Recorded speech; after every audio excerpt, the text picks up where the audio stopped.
chers élèves, bonjour. Aujourd'hui, je suis vraiment très ravi, très content de partager avec vous cette leçon d'aujourd'hui intitulée Les conjonctions de coordination simples. À partir de cette séance, nous allons passer de 3 étapes. La première étape, on va parler de la définition des conjonctions de coordination. La deuxième étape, nous allons voir ce tableau dans lequel on va dégager les conjonctions de coordination simples et leurs valeurs grammaticales exprimées. C'est-à-dire pourquoi on utilise ces conjonctions de coordination simples. Et enfin, bien sûr, on va terminer avec un exercice d'application dans lequel vous allez pratiquer, vous allez appliquer les conjonctions que nous allons étudier. Maintenant, on commence par la définition. C'est quoi une conjonction de coordination? La conjonction de coordination est un mot qui sert à relier deux mots, deux groupes de mots, deux propositions en établant un rapport logique entre deux. C'est-à-dire la conjonction de coordination, c'est un mot, c'est un outil, c'est un moyen qu'on utilise pour deux mots, deux groupes de mots, deux propositions et faire aussi un rapport entre eux, une relation entre eux, soit le choix, soit la cause, soit la conséquence, etc. Et c'est ça la conjonction de coordination. Et n'oubliez pas que la conjonction de coordination est un mot invariable, inchangeable. On ne peut pas le mettre au pluriel, comme l'adjectif par exemple, comme le nom, etc. Passons maintenant à la deuxième étape. La deuxième étape, c'est le tableau dans lequel on va trouver les types de conjonction de coordination. Regardez avec moi cette première phrase. Veux-tu du café ou du lait? Veux-tu du café ou du lait? Donc la conjonction de coordination utilisée dans cette phrase, c'est ou.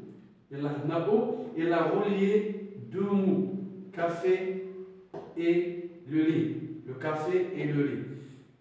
Ce que vous voyez ici, la conjonction de coordination, on l'utilise pour exprimer un choix. On vous donne le droit de choisir.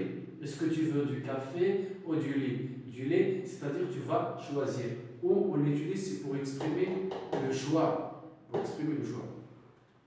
La deuxième phrase, Ahmed est absent car il est malade.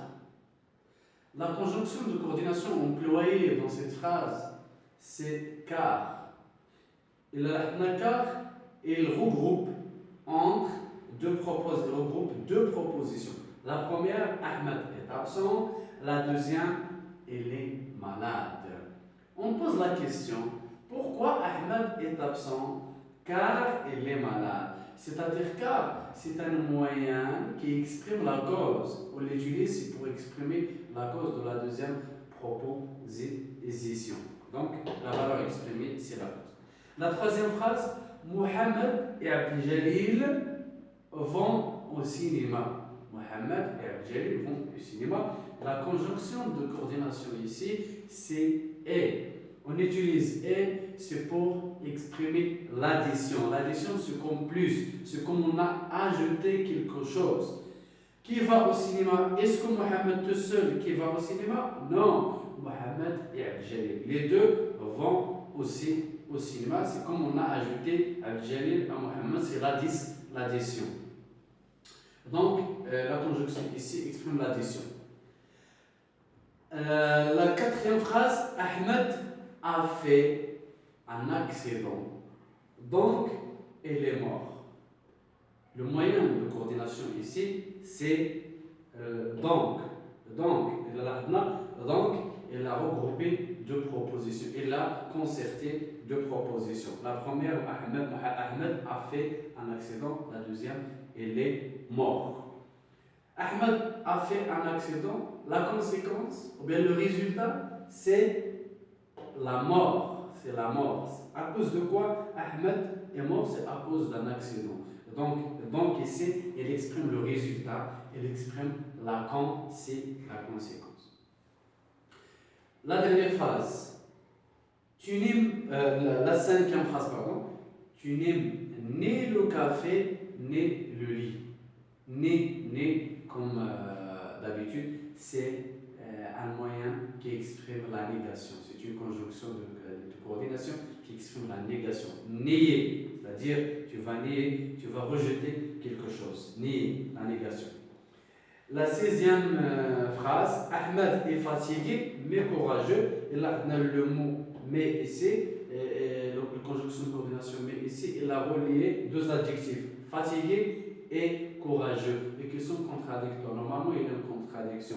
Quelqu'un qui est fatigué, est-ce qu'il sera bien sûr courageux? Mais c'est un peu comme on sent qu'il y a une contradiction, qu'il y a une opposition. C'est comme on a le contraire. On a le contraire ou bien l'opposition. C'est-à-dire on utilise mais, c'est pour exprimer l'opposition.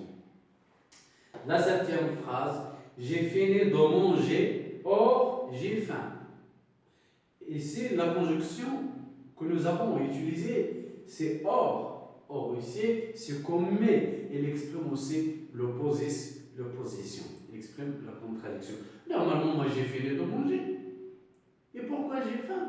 Donc ici, c'est le contraire. Quelqu'un qui a fini de manger, normalement, il n'aura pas faim. Parce qu'il a déjà mangé et il a bien mangé. Donc, il exprime ici l'opposition. C'est bon. Je résume ce qu'on avait. La conjonction de coordination est un mot invariable qui relie deux mots, deux groupes de mots, deux propositions en établant une relation, un rapport logique entre eux. Et quelles sont ces conjonctions de coordination? Ces conjonctions de coordination sont au, car, et, donc, ni, mais, or. Ou bien, on peut les concerter dans une expression les plus célèbre, mais, ou, et, donc, or, ni, car. Et la question qui se pose, pourquoi on utilise ces conjonctions de coordination? C'est pour exprimer le choix, pour exprimer la cause, pour exprimer l'addition, pour exprimer la conséquence, la négation, l'opposition. C'est ça la valeur grammaticale d'une conjonction de coordination. Maintenant, on va finir notre leçon avec un exercice d'application de lequel on va utiliser convenablement et correctement ces conjonctions de coordination. Je lis la question, exercice d'application, complétez les points taillés par des conjonctions de coordination simples correspondantes. On a des pointillés, voilà, ici on a des pointillés. Mais on va les compléter par des conjonctions de coordination convenables. Là, la première phrase, il est doué, il est intelligent, il est talentueux. Le contraire, timide. C'est-à-dire ici, timide, c'est le contraire un peu de doué. Quelqu'un qui est doué, il doit être courageux, pas timide. C'est-à-dire, on va exprimer l'opposition. Il est doué, mais timide. La deuxième phrase, tu veux des galettes ou des biscuits? Ici, on va exprimer le choix. On va utiliser ou, c'est pour exprimer le choix. La troisième phrase, nous avons réussi. Nous sommes contents. Nous avons, donc ici, le résultat, pourquoi on est content?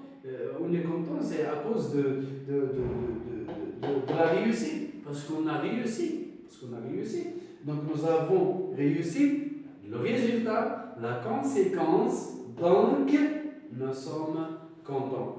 Et je vais terminer avec la dernière phrase. Je te félicite Tu as obtenu de bonnes notes. Pourquoi je te félicite? Ici, c'est la cause. Car tu as obtenu de bonnes notes.